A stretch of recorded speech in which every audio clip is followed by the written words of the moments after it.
the introduction as the Steelers find themselves at their 10th win of the season as they defeat the Baltimore Ravens by a final score of 17-10 at M&T Bank Stadium this afternoon. Welcome to the Wunberg Steelers Black and Gold postgame show. I am your host, Ed Troop. For one final regular season week, we hope not the final time for the entire season. Hopefully the Steelers get some help tomorrow with the Jacksonville Jaguars or the Miami Dolphins to punch their ticket into the 2023 postseason. Joining me to discuss it, as always, is my good friend Brian Carruthers. And Brian, when you take a look at what the Steelers were able to accomplish these final 3 weeks of the season, pretty impressive. They were pretty much, basically on their way to an off season just 3 weeks ago of not making the playoffs. I don't think any of us were even thinking anything near that, but they got things together. Mason Rudolph led them to the final 3 wins of the regular season to get to 10-7. And now we wait, right? We wait tomorrow, Sunday, to find out their playoff fate. Well, good evening, Ed, and good evening, everybody in Wunberg. How are you? And yeah, I think we'll go have a chance during this show to go back in time and talk about what could have been. This could have been an 11-win Steeler team going against the Ravens today for a meaningful bid into the playoffs or meaningful seeding. But today, we're not at that point. But we showed up 3 in a row. We controlled a game. We played against a really good defense. And if we did anything, if the football gods smile on us this weekend, all it gave was, I think, our very young defense, with a lot of guys who were on the couch 3 or 4 or 5 weeks ago, a lot of momentum and energy to go into the playoffs and really feel like they should be there. So this was a hard-fought win. It looked good.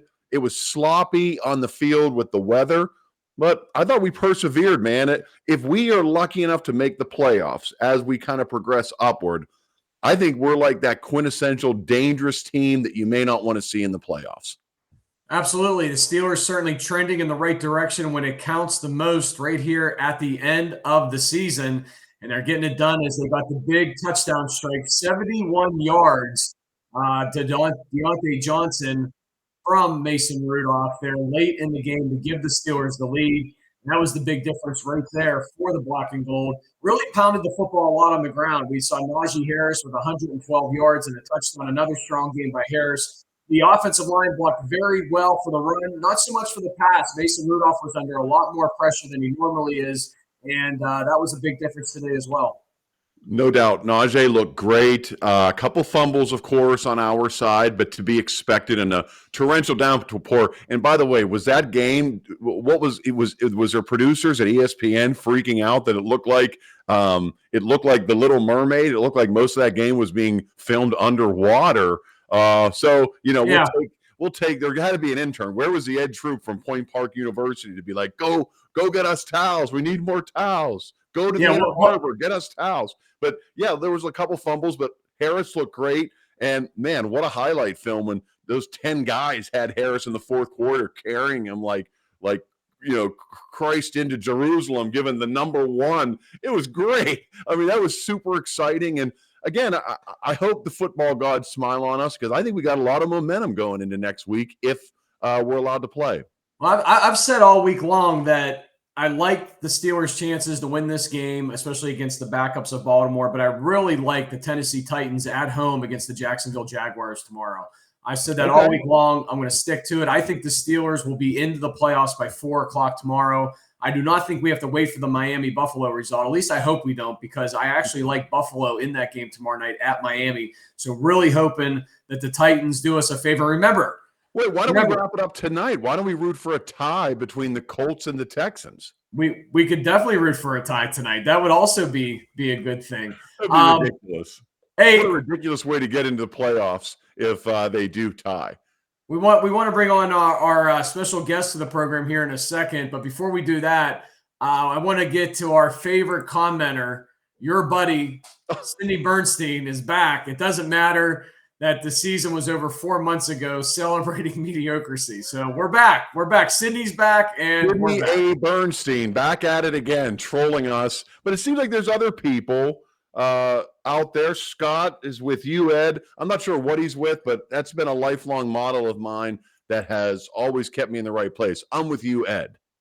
Exactly. Well, let's bring on our guest here for the post-game show. Joining us from the Star 100.7 morning show, our good friend Bubba is with us. And Bubba, talk a little bit about what you saw this afternoon, this evening. Steelers with a big 17-10 victory. Who muted my mic? You're good now. Can you hear me? We can hear you now. You're good, buddy. I got to tell you that I don't know. I can't hear you out of nowhere.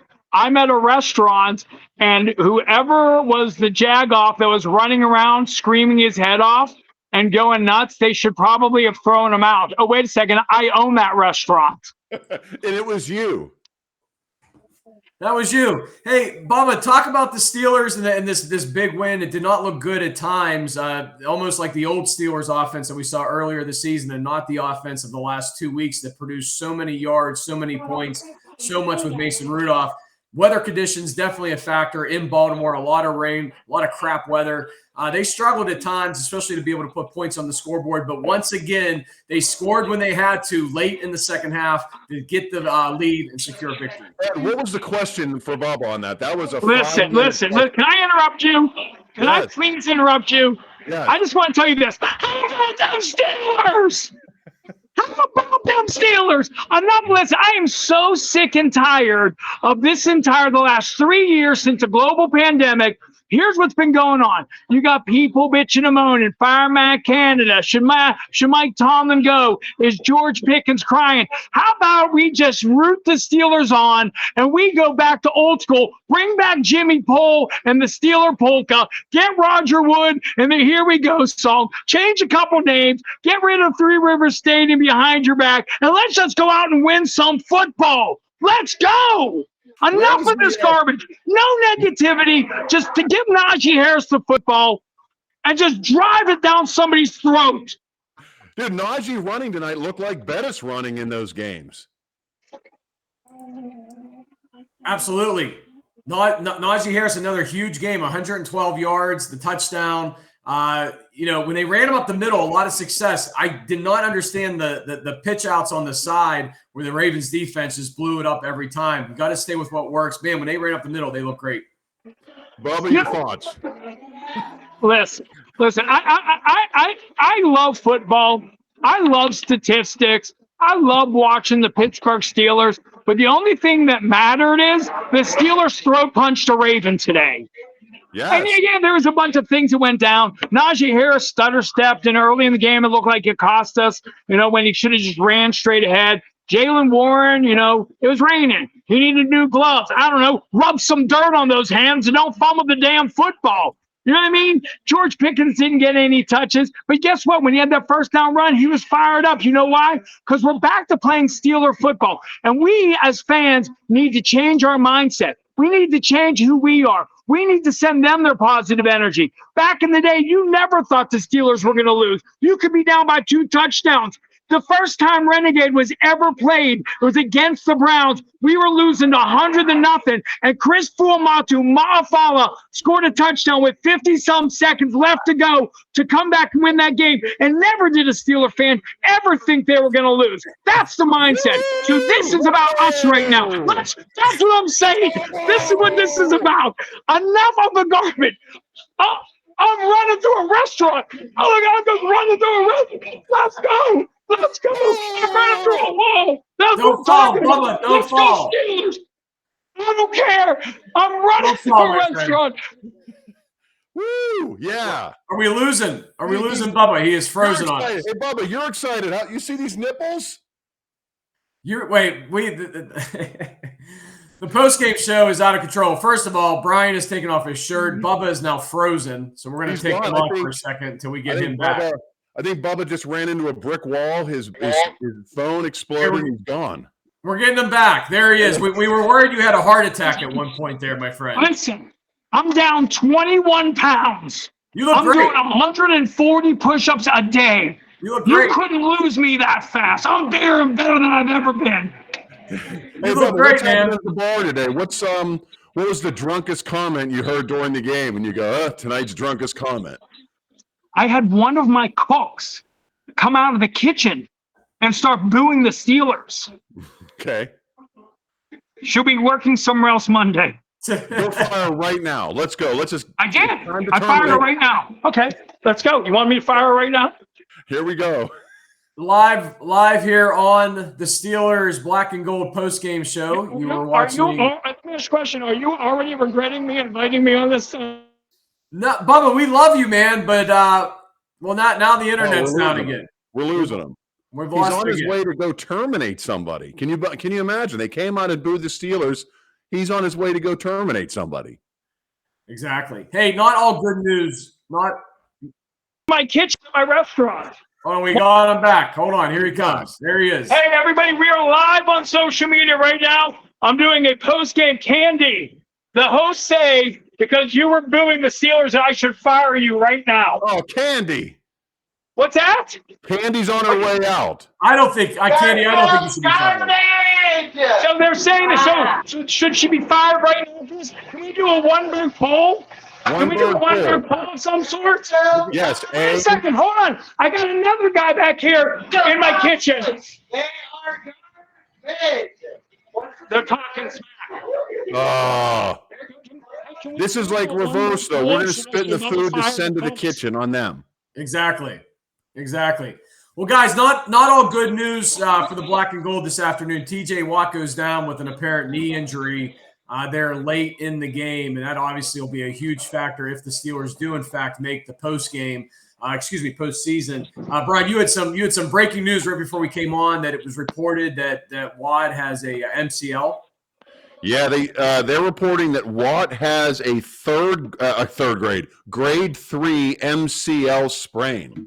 Which I can explain what that is. Dr. Bubba, please tell us what you know about that. MCL, so it is grade 3 would be the equivalent of about, and I know this sounds weird, like they measure sprains and tears by like sheets of paper, and okay. M3 is a little bit thicker. Now, if it is a full sprain, if it's a tear, it's probably micro tears. But when we make the playoffs, probably going to be difficult for him to come back. Oh, so you're calling it right now. In your experience, you played baseball, coached baseball, football. You think we will not see Watt next week if we make it? I think it'll be very difficult. But now, I am also not the greatest football player in the world today, yeah. But it would be very difficult for TJ Watt to play next week with a grade 3 MCL sprain. Yeah, that's not good. Well, regardless, you won't have him at 100% unless he comes out and says, I'm better. But and can I ask you now the mystery. So we have two mysteries. And I guess one is media made up, but one is George Pickens leaving. Well, actually, there's three. Is George Pickens leaving Baltimore upset? Will Kenny Pickett start next week if we're there? And will we have TJ Watt on the field? A lot of unknowns as the Steelers world turns. So to me, George Pickens looked happy on the sidelines. He did. He celebrated that first down. Him and Mason were having a blast at the end of the game. Mike Tomlin should be fired if he starts Kenny Pickett. And TJ Watt, I think that he would need maybe we could send TJ Watt to like a shaman. And maybe he could go to one of those places where Aaron Rodgers goes in a hut and get some sort of spiritual advisor to cure him. Yes, a darkness hut.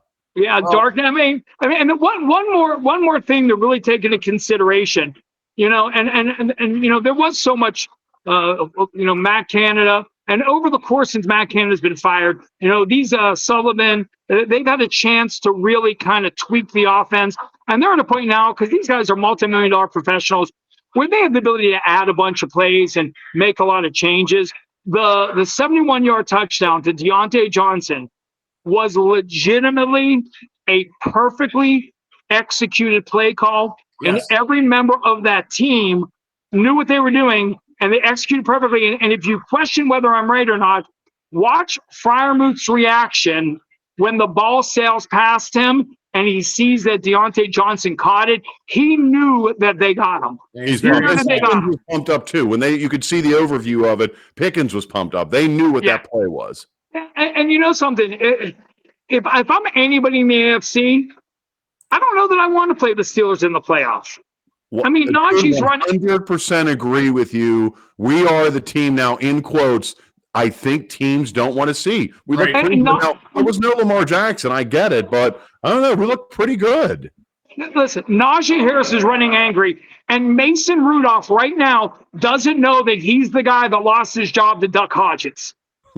He doesn't. He doesn't. He has a level of confidence, and he's much more mature. He's always had a strong arm. I mean, that throw to Jaylen Warren, where he was getting hit, it was absolutely unbelievable. You know, and listen, we can't worry about who's going to be the quarterback next year. We just need to know that Mason Rudolph will be the quarterback next week. Guys, some stats to look at here. Mason Rudolph, as you guys are talking about, another strong game. 18 of 20, only 2 incomplete passes this evening, 152 yards, a touchdown, no interceptions. He has no interceptions in all 3 of these football games so far this year. Najee Harris, 112 yards, as we talked about, and a touchdown. Deontay Johnson, one of his biggest games of the season. Of course, 71 of his 89 yards came on that touchdown, but he had 4 catches this afternoon. The Steelers, as a defense, 4 sacks. TJ Watt with 2 of those here this afternoon. But I think once again, when Watt went down, we saw Marcus Golden come in at the outside linebacker position. And once again, the Steelers have another backup player like Eric Rowe, like Miles Jack, that comes into these football games and makes an impact. So critical of Tomlin and this coaching throughout the season. I was one of them earlier, but now you really got to give credit where credit is due. Next man up is seriously next man up. And we can't lose sight of the fact that Najee Harris today did something that no Steeler running back has ever done, is to have 3 1,000-yard rushing seasons in his first 3 years. Yep. That's never happened before in the history of the Steelers. And I know Najee's really taken a bad rap. And I think at the beginning of the season, he kind of deserved it. He wasn't doing a good job of hitting the holes right. He wasn't reading his linemen. He wasn't probably running the best, but he kind of figured it out.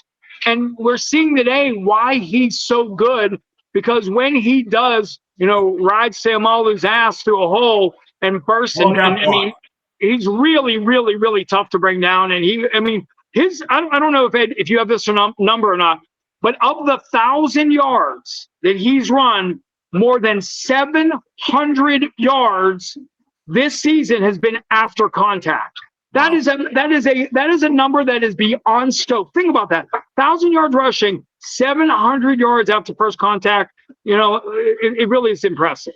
It really is, Bubba, and an amazing stat as well, as you said.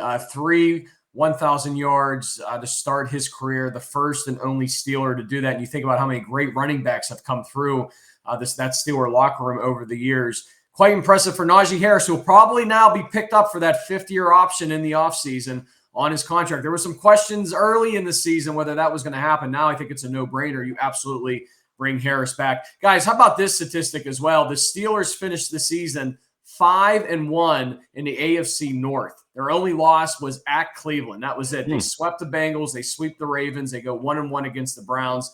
That is amazing, because the AFC North this season, the best division in football. In fact, if Cincinnati would win tomorrow and finish 9-8, how about this stat? It would be the first time that all teams in the same division in the NFL have finished above 500 since like 1922 or 1933. That's unbelievable, and that you can't understate that at all. I mean, the Steelers, when you think about the injuries, think about the middle, between the middle linebackers being injured. Minka Fitzpatrick. Look at Patrick Peterson today. He showed today that he's still very much learning the safety position.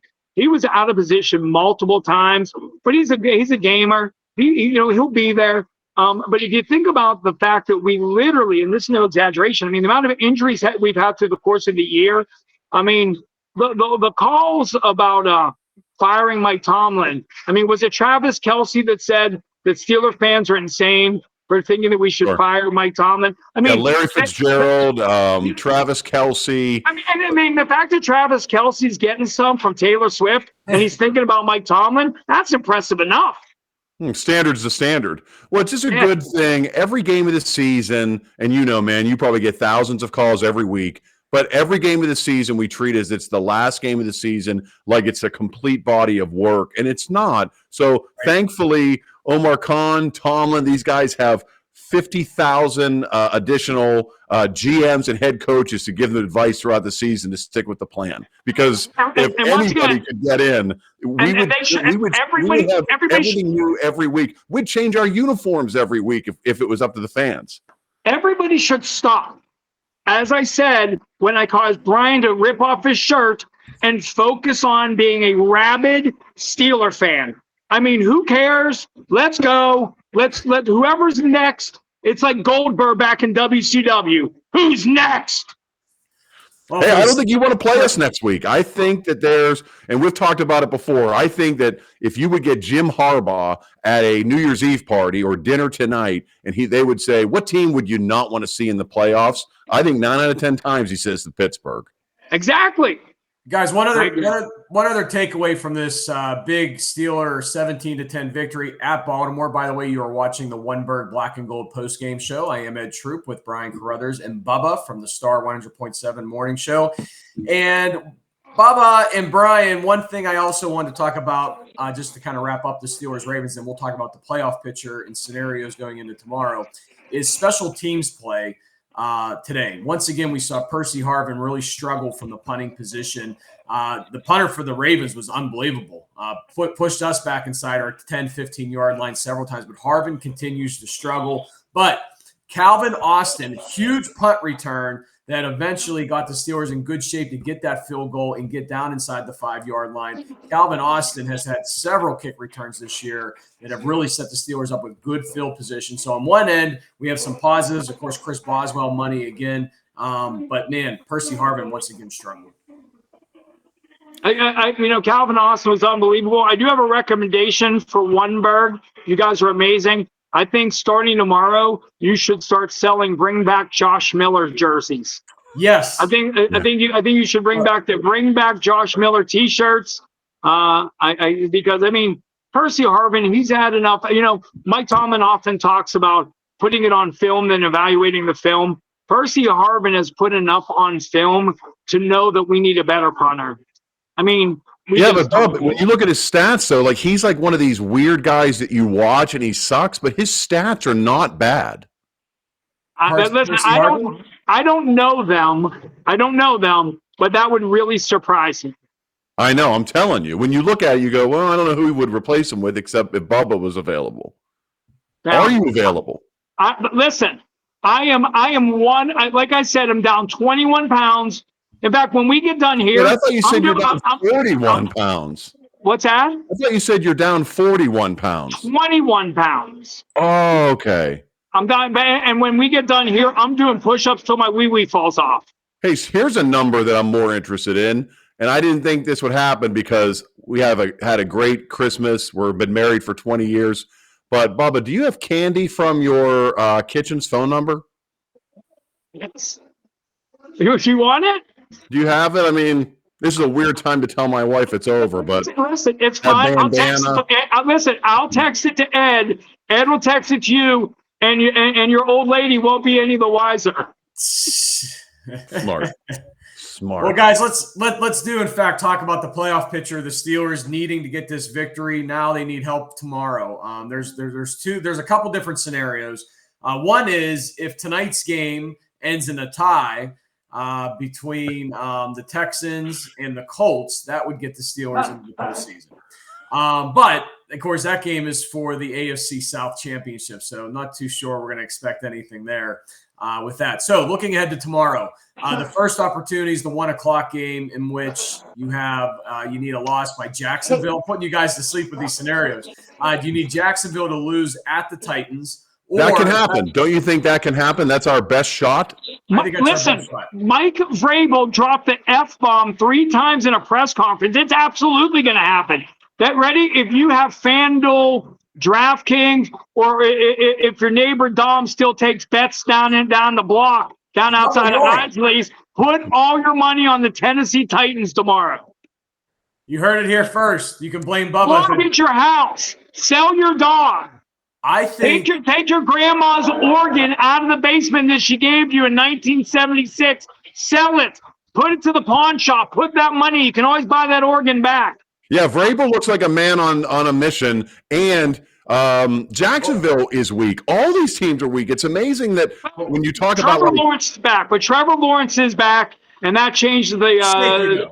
Oh, really? He's back, but he's not 100%. Okay. Trevor Lawrence. I'm telling you. Why do you think he goes in that game? They're in, aren't they? No, they are not. They need to win that game. Yeah. Oh, Listen, okay.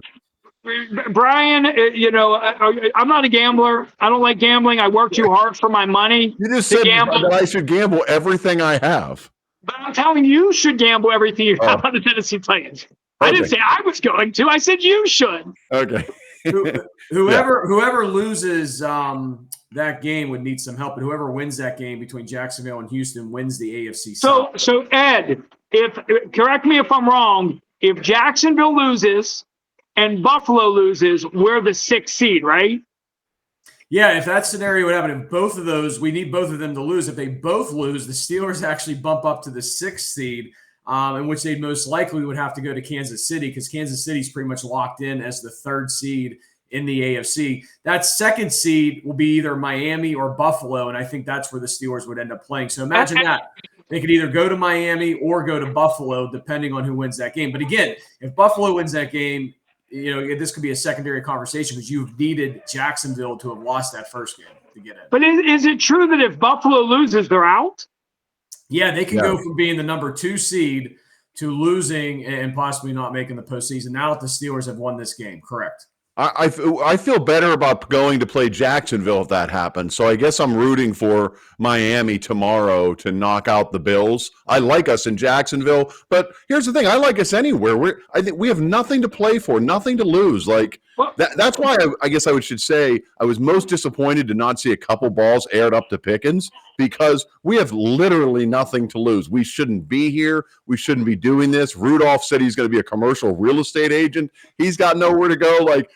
Let's go. We're in. We're the scariest team in the playoffs. The only thing I will say is the only team over 500 that Miami's beaten, I believe, is the Dallas Cowboys. Correct. So, it's in Miami. Buffalo's not a good road team. Miami's beat up. Chubb's injured. They got a lot of injuries. I don't know if Mostert's going to be back or not.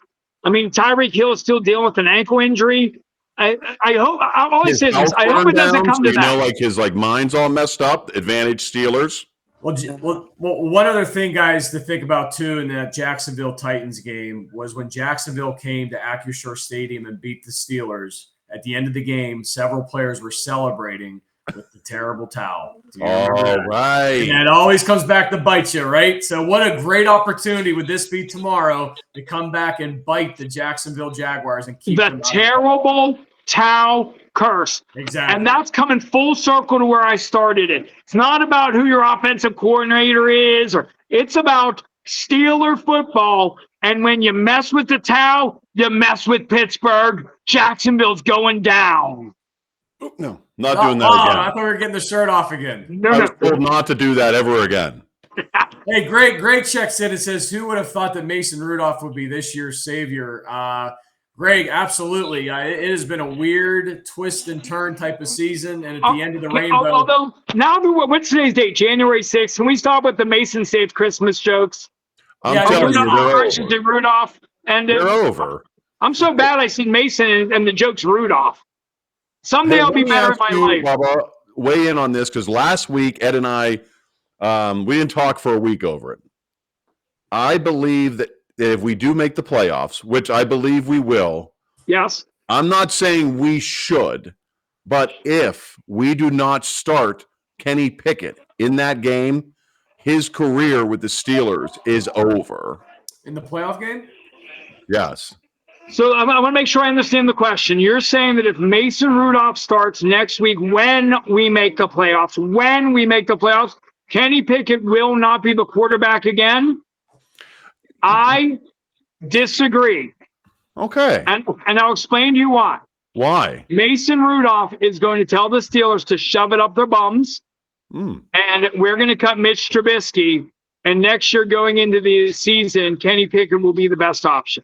Well, Trubisky makes $4 million this year as a third-string loser on this team.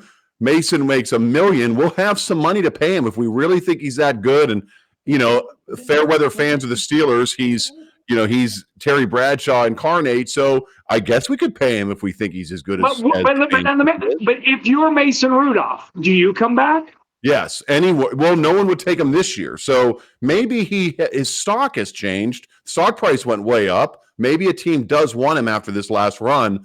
But I think if you're him, I think you're going to sign anywhere that would sign you, including like he did this year. He signed with us for like NFL peanuts. Yeah, but after winning 3 games, and especially if he takes us to the playoffs and performs well, I mean, he'll be sought after. I mean, his value will go up. I hope so. I think he's a different quarterback than he was when he lost his job to Duck Hodges. But I don't know. I think the mistake was all that year. He was injured. So my take on it's different though. I think the Steelers after Ben, what quarterbacks are coming out what years, right? So the Steelers should have made Mason Rudolph the starting quarterback, not drafted Kenny Pickett, not signed Mitch Trubisky, and said, all right, Mason, you got a couple years, do what you can.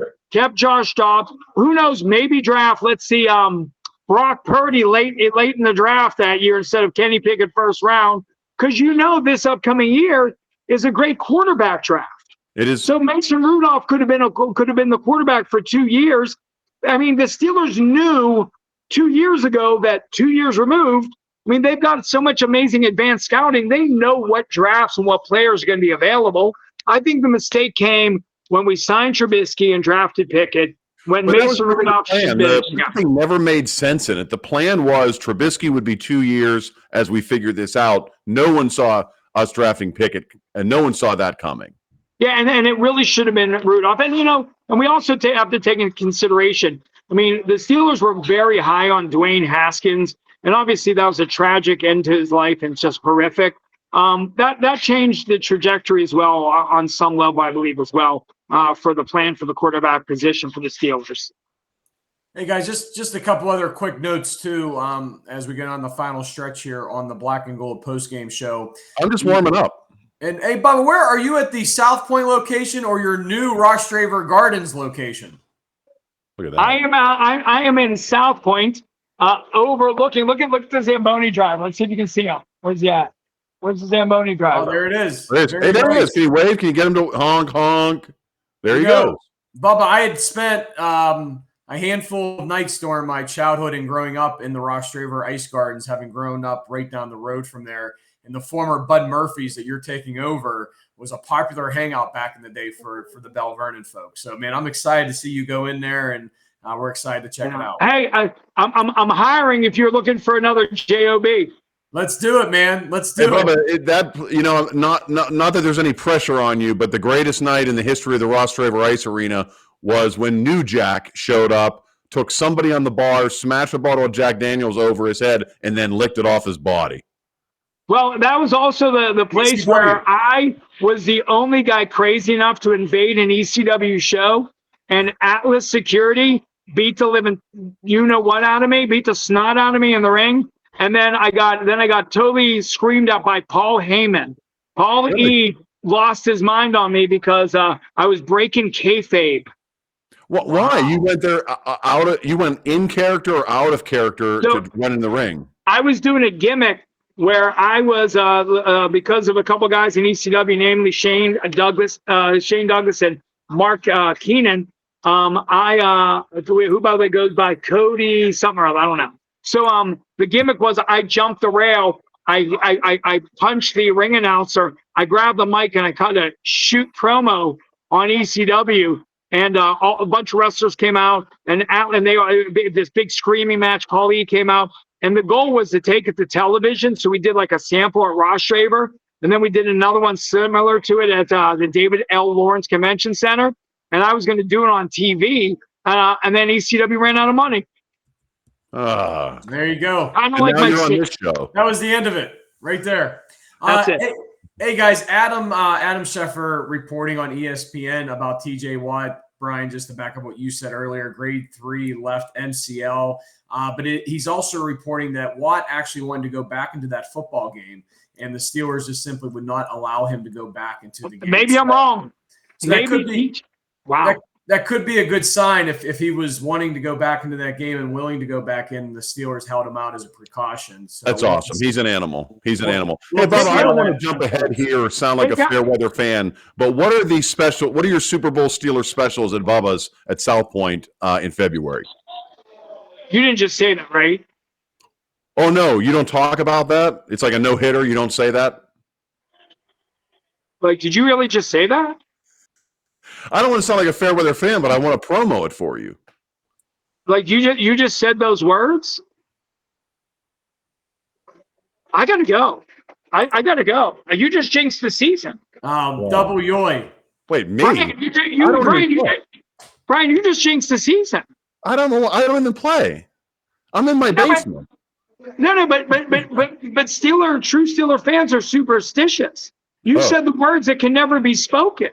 Guys, oh my God. Guys, before we wrap it up here, let's just go around real quick and see what you guys think. Make your predictions for tomorrow. We'll start with the Jacksonville Jaguars at the Tennessee Titans. Brian, who do you like?